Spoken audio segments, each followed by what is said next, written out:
David. David, first of all, what made this deal one that you guys wanted to go through with, and what does Marte bring for you for the rest of the season?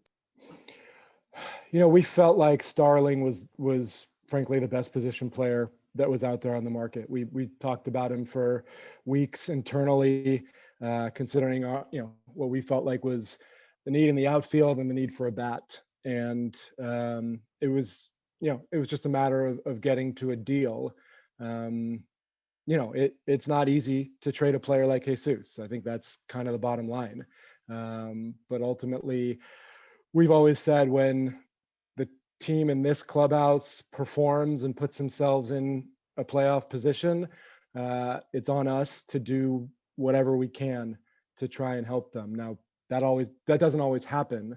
But we feel like with Chafin last night and Starling today, we've added two really solid pieces to help this team over the next 2 months. It was reported in several places that the Marlins also sent back or will be covering most of, if not all of, Marte's remaining salary this season. Can you clarify where that is?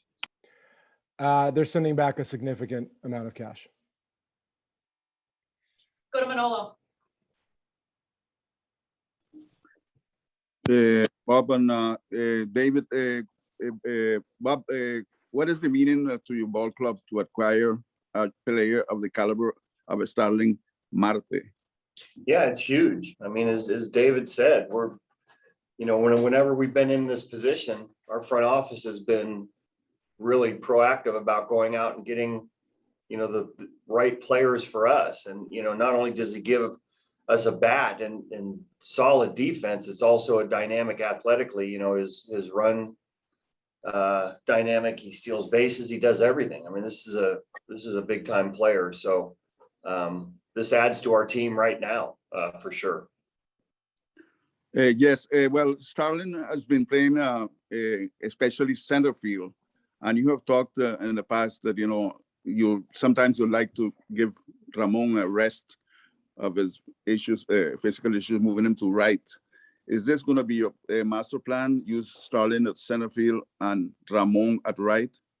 This went down like 15 minutes ago, so I really haven't gotten to that point yet, but I would not put anything, I would not say no to that at this point. We'll see where it goes. Shayna Rubin. Hey guys, this one's for David. Luzardo was at one point your top prospect and started a playoff game for you guys. What were you seeing from him over the last few months after his injury that maybe he was maybe not making the progress that you were hoping to see? It's hard to say he wasn't making the progress. Obviously, we sent him down because he wasn't performing in the big leagues at this time, and when you are in a playoff race, everything we do is about the now. I still think Jesus has a lot of good baseball ahead of him. He's only 23 years old. But ultimately we were focused on 2021 on this team. And sometimes you have to give up good players. I think we know that, and we focus on what we're getting. So I can't tell you, Shayna, exactly, what caused him to have troubles in the big leagues. We know we gave up a bunch of home runs. We talked a little bit about his fastball command, but I'm not sure there's one thing right now. He's by baseball standards, he's still a very young pitcher. Vince Cotroneo. First for David, with the challenges of making deals and the creativity that was put in place with this one, giving up somebody the ilk of Luzardo, but getting the contract basically paid back. Does that offer flexibility still before Friday afternoon for you to continue some conversations elsewhere? It's never enough, Vince. We're going to continue to have conversations, certainly. I will say coming into this deadline, we were focused on a setup type reliever and a starting position player. We're very happy with the two additions we've made. We will continue to have conversations over the next 48 hours and there's a chance, sure, we have flexibility to do more. And then Bob, historically, Starling has hit first and second in his career primarily, but he offers you flexibility. And how much of a fit is that for you, the way you like to construct your lineups day in and day out? Yeah, we get, as it sits right now, we get a little too right-handed in some portions, a little too left-handed in others. So it is going to allow us to split that up some. How that happens yet, I'm not sure. But with Mark in the one hole and, most of our lefties following that, he certainly will, toward the front to the middle of the order, split that up. Jess Kleinschmidt. Hey, Bob. I know you get particularly close to the players, and of course the pitching rotation especially is extra close. So how are some of the guys kind of reacting to Jesus leaving? I know it's early, but just for you personally, having to have a guy like that leave the team. Yeah, we always love Jesus, and everybody here does too, but it's a pretty good vibe in our clubhouse right now, because this is, as David said, about the now. And that's what players are all about. When you get an opportunity, and you put yourself in a position where our team is right now, it is all about now. And Jesus wasn't here at this point. He's not here right now. So this makes us better, a better team, much better team. Go back to Kawahara.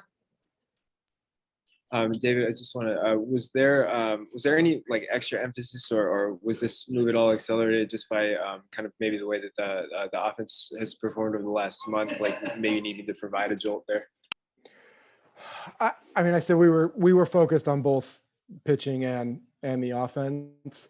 But yeah, I mean, look, we've lost a number of one-run games. The pitching staff has had an incredibly thin margin for error over the last few days. The starters have done a great job. Relievers have come in to hold it. We just, we do feel like a little jolt for the offense would be helpful, and we feel like Starling's going to provide that.